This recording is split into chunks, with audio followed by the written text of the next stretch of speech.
And how dark are the Bruce Peninsula's skies and compared with other skies? Anyone who comes to visit or to stay on the Bruce Peninsula from an urban area or even a suburban area immediately recognizes that the skies here on the Bruce are very dark compared to whatever else they've been experiencing.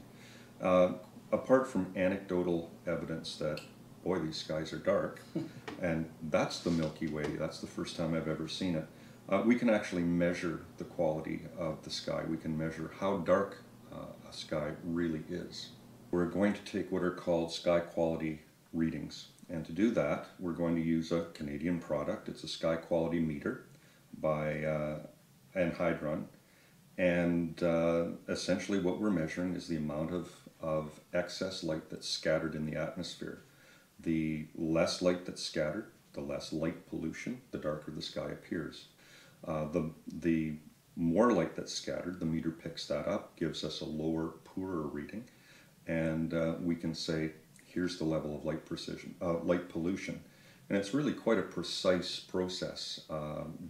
We're measuring in very fine units of the amount of light. And we've broken the Bruce Peninsula up into 12 areas, from Tobermory over to Cabot Head, down through Dyer's Bay and Cape Chin north, over to Little Pine Tree Harbor, and then right down to Pike Bay and Hope Ness.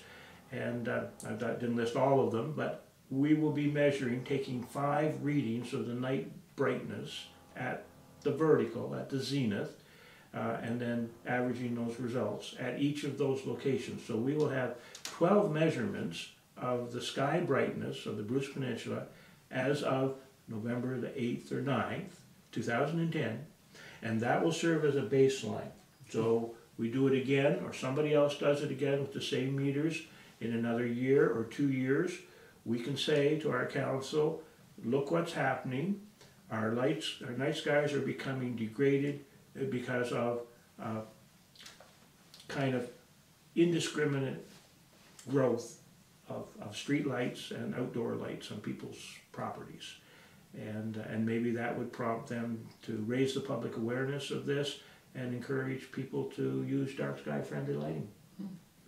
Well, Rod, I want to say thank you very much for being with us tonight, and I understand you might show us outside a little bit of light metering. I'm looking forward to that. Okay, why don't we go do that? Okay.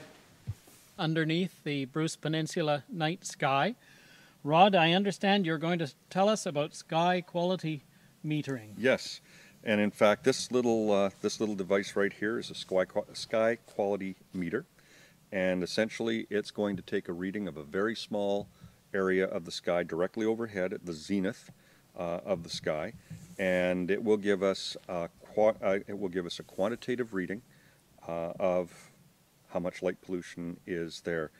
With the background light we have now, this will be not an official reading, but essentially as we point the meter directly overhead and engage it, it picks up a reading and displays it.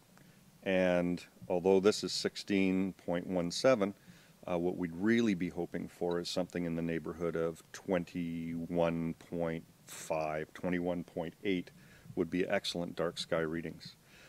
So obviously having a floodlight on is a great way to cut down on the quality of the sky in the immediate area. Rod, I notice you have a red flashlight. Why is it red?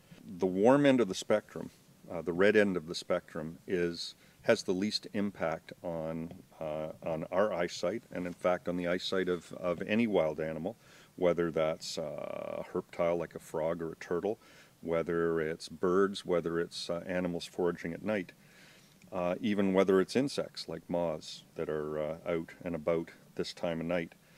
So by shifting the light to the red end of the spectrum, we simply aren't as affected by those wavelengths.